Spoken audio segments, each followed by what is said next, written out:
जब मैं बाहर आई तो मोहल्ले की सारी औरतें मुझे देखकर एक दूसरे से कहने लगी कि देखो कैसी बेशर्म औरत है, पति की लाश पड़ी है और यह अपनी नींद पूरी कर रही है। मेरी सास वहीं पर बैठी सब कुछ सुन रही थी। जब मैं पति के पास जाने लगी तो मुझे लगा जैसे मेरे बाल कोई खींच रहा है। मैंने जैसे ही मुड़कर पीछे की तरफ देखा तो मेरी सास मेरे बाल पकड़कर खींच रही थी। उन्होंने मुझे किसी अछूत की तरह खुद से दूर फेंका और मैं जाकर दरवाजे से टकराकर गिर गई। फिर मैं अपने आप को किसी तरह संभालते हुए फिर से चारपाई के पास जाने लगी। तभी मेरी सास मेरी तरफ आई और उन्होंने एक जोरदार थप्पड़ मेरे मुंह पर मारा। मेरा मुंह एकदम लाल हो गया था। अभी मैं ठीक से संभाल भी नहीं पाई थी कि उनकी बातों ने मेरे पैरों तले ज़मीन खींच ली थी। वह कह रही थी कि मेरी नज़रों के सामने से दूर हो जा, तुम मेरे बेटे की कातिल हो, तुमने मेरे बेटे को मार डाला है, उसकी जान ले ली है। जब से मेरे बेटे की ज़िंदगी में आई हो उसकी ज़िंदगी नर्क बना दी है। फिर भी तेरे कलेजे को ठंडक नहीं पहुंची है क्या? उसकी जान ले ली। उनके आगे हाथ जोड़कर कहा, मैंने कुछ नहीं किया, मैंने उनकी जान नहीं ली है। मैं ऐसा क्यों करूंगी भला? वह मेरे पति थे, आप मुझे उनके पास जाने दो। लेकिन मेरी सास पर मेरी किसी बात का कोई असर नहीं हुआ। उन्होंने मुझे हाथ पकड़कर गेट के बाहर ले जाकर धक्के मारकर बाहर निकाल दिया। मेरे ऊपर दुखों का पहाड़ टूट पड़ा था। एक तो पति की मृत्यु और दूसरा घर से बेघर हो गई थी। मैं गेट के साथ लगकर खड़ी होकर रोने लगी थी। मैं काफ़ी देर तक वहीं खड़ी रही, लेकिन अंदर वाले सब पत्थर दिल हो चुके थे। मैं टूटे हुए दिल के साथ सड़क पर चलने लगी। मेरा और कोई ठिकाना नहीं था। जाती तो और कहाँ जाती। अचानक मुझे एक औरत की आवाज़ सुनाई दी। वह कह रही थी कि भगवान के नाम पर कोई मेरी मदद कर दो। उसका बच्चा बीमार था, इसलिए मैं उसके पास गई और मेरी साड़ी के आंचल में जो कुछ पैसे बंधे थे मैंने उसे वह दे दिए। उस औरत की गोद में एक छोटा बच्चा था। उसे औरत ने मेरी तरफ देखा और कहने लगी, बेटी कहाँ जा रही हो और रो क्यों रही हो? क्या तुम भी मेरी तरह दुखी हो? मैंने उसकी बात सुनते ही घबरा कर इधर उधर देखने लगी तो मैं अपने घर से बहुत दूर निकल आई थी। उस औरत ने कहा, भगवान तुम्हारा भला करे बेटी, सारी मुश्किलें आसान हो जाएगी, तुम सदा सुखी रहो, ऐसे सड़क पर ना चलो, अपने घर चली जाओ। मैंने कहा, मेरा कोई घर नहीं है, मैं बेसहारा हूँ।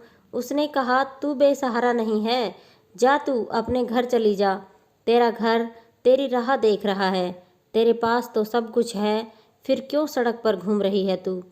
तू तो मल्लिका है, जो अपना घर संभाल, अपने घर पर जा, वहाँ तुझे ऐसी खुशी मिलेगी कि तूने कभी सपने में भी नहीं सोची होगी। मैं बड़ी हैरान हो गई थी कि उस घर में तो मेरे जवान पति की मौत हो गई है, मेरी तो पूरी दुनिया ही लुट चुकी थी। भला वहाँ मुझे कोई खुशी कैसे मिल सकती है? हालात के आगे मजबूर होकर मैं अपने घर की तरफ जाने लगी और जाकर देखूं तो कि कौन सी खुशी मिलने वाली है। नहीं भी मिली तो एक बार अपनी सास के पैरों में गिर जाऊंगी। हो सकता है वह मुझे घर में रहने दे और मेरे पति के पास जाने दे और मुझे अपने पति से आखिरी बार मिलने दे। मैं दरवाजे पर पहुंच चुकी थी। मैंने देखा दरवाज़ा अंदर से बंद नहीं था। मैंने धक्के मारकर दरवाजे को खोला। खोलते ही सामने का मंजर देखकर मैं हैरान रह गई। मेरा पूरा शरीर कँपकँपाने लगा। मेरा नाम मनीषा है। मैं एक छोटे से शहर में रहती हूँ। मेरे साथ मेरे पति और मेरी सास रहती है। अभी मेरी उम्र 30 साल है।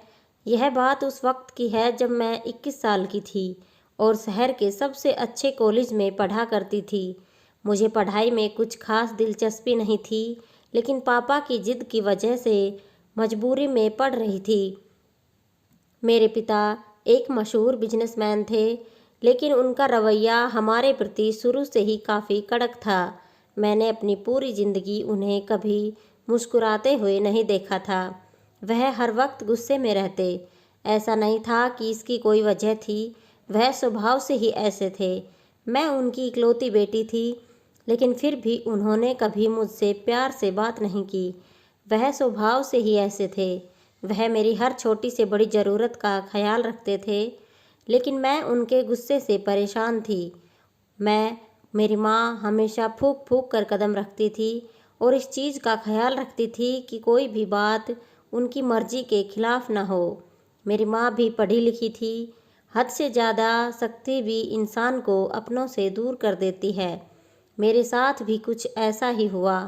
उस दिन जब मैं कॉलेज से घर आई तो मेरे पापा के बिजनेस पार्टनर अपनी फैमिली के साथ हमारे घर बैठे हुए थे। मेरे पापा के बिजनेस पार्टनर अक्सर हमारे घर आ जाया करते थे। मैंने खाना खाया और सो गई। शाम को सोकर उठी तो माँ ने बताया कि तुम्हारे पापा ने तुम्हारी शादी अपने बिजनेस पार्टनर के बेटे निशु से तय कर दी है। अगले कुछ दिनों में तुम्हारी सगाई होने वाली है। उसके बाद शादी की बात सुनकर मुझे ऐसा लगा कि किसी ने मेरे तन बदन में आग लगा दी हो। मैंने माँ से इसका विरोध किया तो माँ ने कहा, खबरदार जो उल्टी सीधी कोई हरकत की तो अपने पापा के गुस्से को से तुम वाकिफ़ हो, इसलिए कोई भी हंगामा करके अपने और मेरे लिए कोई मुश्किल मत बढ़ाना। मैं गुस्से से अपने कमरे में चली गई और अपना फ़ोन लेकर तुरंत मनीष को फ़ोन लगाया। रो रो कर उसे कहने लगी कि पापा मेरी शादी ज़बरदस्ती अपने बिजनेस पार्टनर के बेटे से करवाना चाहते हैं। तुम जल्दी से कुछ करो, क्योंकि मैं तुम्हारे अलावा किसी और से ही नहीं शादी करूँगी। मनीष ने कहा, तुम फिक्र मत करो, मैं जल्दी ही कुछ करता हूँ। मैं बहुत परेशान थी। दरअसल मैं अपने क्लासमेट मनीष से प्यार करती थी। मनीष दिखने में ठीक ठाक था। उसका ताल्लुक़ एक मिडिल क्लास घराने से था, लेकिन मैं उसके लिए कुछ भी कर सकती थी क्योंकि वह बहुत अच्छा था। उसके घर पर सिर्फ उसकी माँ और वो ही रहते थे। पिता बहुत पहले ही गुजर चुका था। उसकी बड़ी बहन थी जिसकी शादी बहुत पहले हो चुकी थी। मनीष के पिता एक छोटा सा कारोबार चलाते थे जिसको अब मनीष ही संभालता था। लेकिन मुझे इस बात से कोई ऐतराज़ नहीं था, क्योंकि मैंने कभी भी अपने पैसे का घमंड नहीं किया कि मैं बड़े बाप की बेटी हूँ। दिन ऐसे ही गुजरते गए और मेरी सगाई निशु से हो गई, लेकिन मैं इस शादी से खुश नहीं थी। धीरे धीरे करके मेरी शादी का दिन भी आ गया। मेरी शादी के एक हफ्ते पहले मनीष और उसकी माँ मेरे लिए रिश्ता लेकर आए थे। यह सब देखकर मेरे पापा ने उनको बेइज्जत करके घर से निकाल दिया था। मुझे मेरा मोबाइल भी ले लिया। मैं बहुत ज़्यादा उलझन में थी। अब मैं क्या करूं? जिस दिन मेरी शादी थी उस दिन लगभग दोपहर 2 बजे मुझे तैयार होने पार्लर में जाना था। माँ ने मेरी सहेली को मेरे साथ भेजते हुए कहा, टाइम से घर आ जाना। मैं सहमति में अपना सिर हिला दिया और अपनी सहेली के साथ गाड़ी में बैठकर पार्लर जाने के लिए निकल गई। मैंने जल्दी से अपनी सहेली के हाथ से मोबाइल लिया और तुरंत मनीष के पास मिला दिया। मनीष ने पहले बहुत नाराज़गी जताई कि तुम्हारे पापा ने हमारे साथ अच्छा नहीं किया, उन्हें मेरी माँ की बेइज्जती नहीं करनी चाहिए थी। लेकिन फिर भी मैं तुम्हारे खातिर सब कुछ भुला देता हूँ। तुम मुझे बताओ कि अब मुझे क्या करना है। मैं मनीष से कहा, अब हमारे पास एक ही रास्ता है कि हम दोनों भागकर शादी कर लें। मैं पार्लर में हूँ, तुम आ जाओ और मुझे जल्दी से लेकर जाओ। हम आज ही कोर्ट मैरिज कर लेते हैं। मनीष ने कहा, यह सब ठीक रहेगा? मैंने कहा, सब ठीक होगा। मैं उनकी इकलौती बेटी हूँ। धीरे धीरे करके वह सब कुछ भुला देंगे, मुझे अपना लेंगे। मनीष ने कहा, अच्छा ठीक है, मैं तुम्हें पार्लर लेने आता हूँ। पार्लर के बाहर पहुँचते ही मैं ड्राइवर को बहाने करके घर भेज दिया। उसे कहा, मेरे लहंगे का मैचिंग दुपट्टा घर पर ही छूट गया है, आप मुझे वह ला कर दे दो, तब तक मैं तैयार होती हूँ। ड्राइवर के जाने के बाद मैं तुरंत मनीष को फ़ोन मिलाया और उसे वहाँ आने को कहा। वह अगले ही पल मेरे पास आ गया। मैं अपने दोस्त को सब कुछ समझा दिया था और उसके बाद मैं मनीष के साथ चली गई।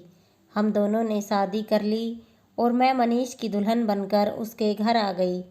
मैं यह नहीं जानती थी कि मैंने यह कदम उठाकर कितनी बड़ी गलती की है। उधर जैसे ही मेरे माँ बाप को मेरे लापता होने की खबर मिली तो उन पर पहाड़ टूट पड़ा। उन्होंने ऐसा कभी सोचा भी नहीं था कि मैं ऐसा कुछ कर सकती हूँ। मेरे घर तो कयामत आ गई थी। पापा इस वक्त मुझे जान से मारने के लिए निकले, लेकिन माँ ने उनका पैर पकड़कर कहा, इतना गुस्सा मत कीजिए, वह हमारी इकलौती बेटी है। भले ही आप उसे माफ़ ना करें, लेकिन उसे वक्त दें, उसके साथ ऐसा कुछ ना करें। माँ के लाख समझाने पर पापा किसी तरह माने। मुझे मनीष के घर आए हुए 1 हफ्ता हो गया था, लेकिन मेरे मायके में खामोशी थी। मैं यह न समझ सकी कि तूफान के आने के पहले हर तरफ खामोशी ही होती है। मैं सुकून से अपने ससुराल में ज़िंदगी गुजार रही थी। मेरी सास बहुत अच्छी थी, ज़िंदगी बहुत अच्छे से गुजर रही थी। मैंने अपनी पढ़ाई छोड़ दी थी, लेकिन मनीष ने अपनी पढ़ाई जारी रखी और साथ साथ वह अपना काम भी देखा था। मेरी सास आस पड़ोस के कपड़े सिलाई करती थी। मैंने भी उनके साथ रहते रहते सिलाई सीख ली थी। मेरे ससुराल वालों की स्थिति बहुत अच्छी नहीं थी। मुझे शुरू में परेशानी हुई, लेकिन धीरे धीरे मैं यहाँ एडजस्ट हो गई थी। इसी तरह हमारी शादी को 6 महीने गुजर गए थे। मुझे महसूस हुआ कि मेरे साथ कुछ अजीब सा होता रहा है। मेरी सास बार बार मुझसे कहती है कि अब तुम्हें अपने माँ बाप से मिलने जाना चाहिए, क्योंकि तुम उनकी इकलौती बेटी हो, वह तुम्हें याद करते होंगे। और अब देखो तो उन लोगों ने तुम्हें माफ़ भी कर दिया होगा। लेकिन मेरे अंदर इतनी हिम्मत नहीं थी कि मैं अपने पापा के गुस्से का सामना कर पाती। उनकी बातों पर मैं हर बार कोई न कोई बहाना करके टाल देती। खैर, दिन गुजरते जा रहे थे। मनीष का रवैया भी मेरे लिए कुछ अजीब सा होता रहा था।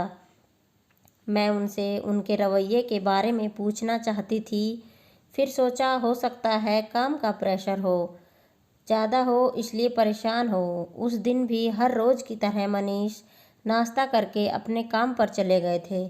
पीछे से मैंने अपने सारे काम निपटाकर सुकून से बैठ गई थी, क्योंकि अब मेरे पति को घर को रात में ही आना था। कुछ देर बाद मैंने दोपहर का खाना बनाया और फिर मैंने और मेरी सास ने खाना खाया। खाना खाने के बाद मैं अपने कमरे में जाकर आराम करने लगी। तभी मेरे कानों में मेरे पति की मोटरसाइकिल की आवाज़ सुनाई दी। मुझे बड़ी हैरानी हुई कि वह आज इतनी जल्दी कैसे आ गए। मैं जाकर देखी तो मेरी सास बाहर आकर बैठी थी। उन्होंने मनीष से घर जल्दी आने की वजह पूछी तो मनीष ने कहा, आज कॉलेज की छुट्टी थी और दफ्तर में भी कुछ खास काम नहीं था, इसलिए जल्दी आ गया। मैं अपने पति को खाना दिया और उसके बाद किचन में चाय लेने गई। वापस आई तो देखकर मेरे पति मनीष मर चुके थे। मैं यह मंजर देख न पाई और बेहोश हो गई। जब मुझे होश आया तो सुबह हो चुकी थी। मैं अपने मरे हुए पति के पास जाना चाहती थी तो मेरी सास ने मुझे यह कहकर उनके पास नहीं जाने दिया कि तुम कातिल हो, और यही कहकर उन्होंने मुझे घर से बाहर निकाल दिया था। मैं रोते हुए सड़क पर जा रही थी कि उस औरत ने मुझे घर वापस जाने को कहा। उसकी बातें सुनकर मैं मजबूरन घर पहुंची और जैसे ही दरवाज़ा खोला तो सामने का मंजर देखकर मेरे होश उड़ गए। दरवाज़ा खोलते ही मेरे ऊपर फूलों की बारिश होने लगी। गुलाब की ताज़ा पत्तियां मेरे ऊपर गिरती जा रही थी।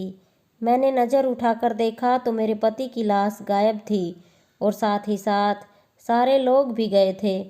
घर को फूलों की मदद से सजाया गया था। फूलों से दरवाजे से लेकर अंदर तक रास्ता बनाया हुआ था। यह सब देखकर मैं बड़ी हैरान हो गई थी कि यह क्या है। यहाँ तो मातम वाला घर था, यहाँ तो मातम होना चाहिए था। तो यह सब क्या है? मेरे पति की लाश कहाँ गई? मेरी सास कहाँ गई? मुझे कुछ समझ में नहीं आ रहा था। मैं उन फूलों की पत्तियों से गुजरते हुए घर के अंदर गई।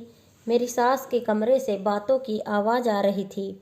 अंदर से आने वाली आवाज़ सुनकर मुझे अपने कानों पर यकीन नहीं हुआ और मुझे उस औरत की बातें सच लगने लगी। उसने सच ही कहा था कि मैं बेसहारा नहीं बल्कि भोली और कम अक्ल हूँ।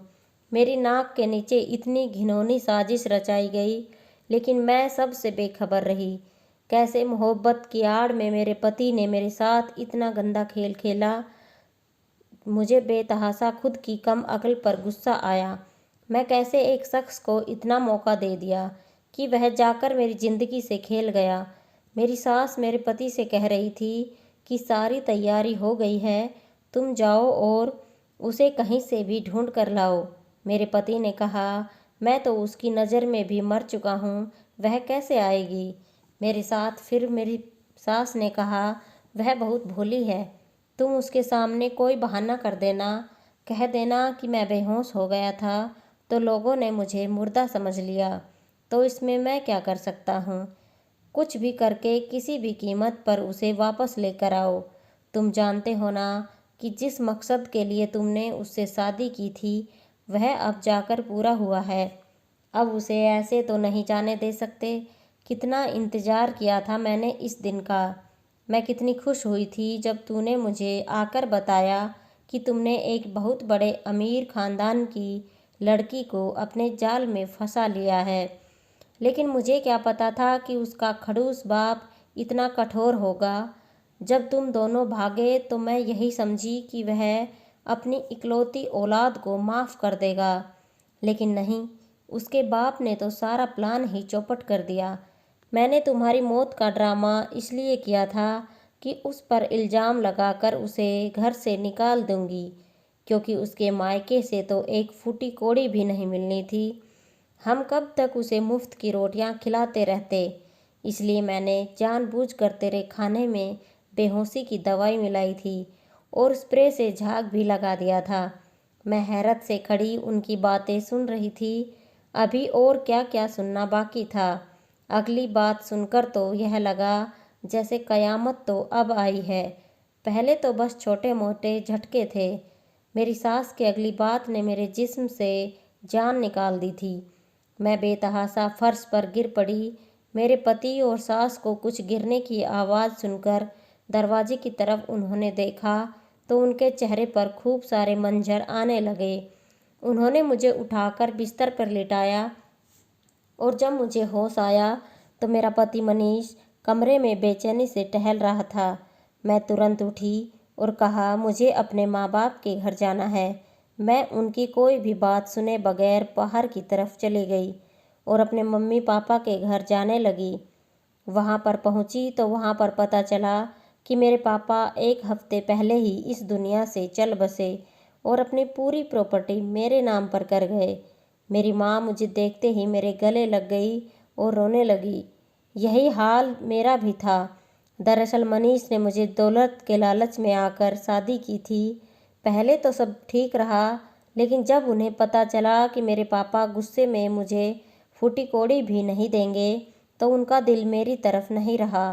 दोनों माँ बेटे ने मुझे घर से निकालने की वजह ढूंढने लगे और जब उन्हें कोई वजह नहीं मिली तो अपनी मौत का ड्रामा ही रचा बैठे और मेरे ऊपर इल्ज़ाम लगाकर मुझे घर से बाहर निकाल दिया। पर मेरे घर से जाते ही उन्होंने किसी से खबर सुनी कि मेरे पापा मर गए हैं और अपनी पूरी प्रॉपर्टी मेरे नाम कर गए, तो यह खबर सुनते ही मेरा पति उठकर बैठ गया। मोहल्ले वाले कुछ तो डर गए और कुछ ने वजह जानने की कोशिश नहीं की। उन्हें ऐसा महसूस कराया कि उसे तो कुछ याद ही नहीं। सब ने यही समझा कि हमारी ही गलती है, हमने बेहोशी की को मौत समझ लिया। एक एक करके सारे लोग वहाँ से चले गए। मेरी सास और मेरे पति प्रॉपर्टी के लालच में आकर अब मुझे वापस लाना चाहते थे ताकि मेरी पूरी प्रॉपर्टी अपने नाम करवा सके, और इसलिए उन्होंने मुझे खुश करने के लिए मेरे स्वागत का पूरा इंतजाम किया। लेकिन मैंने भी फैसला कर लिया था कि मैं उन्हें कभी माफ़ नहीं करूँगी।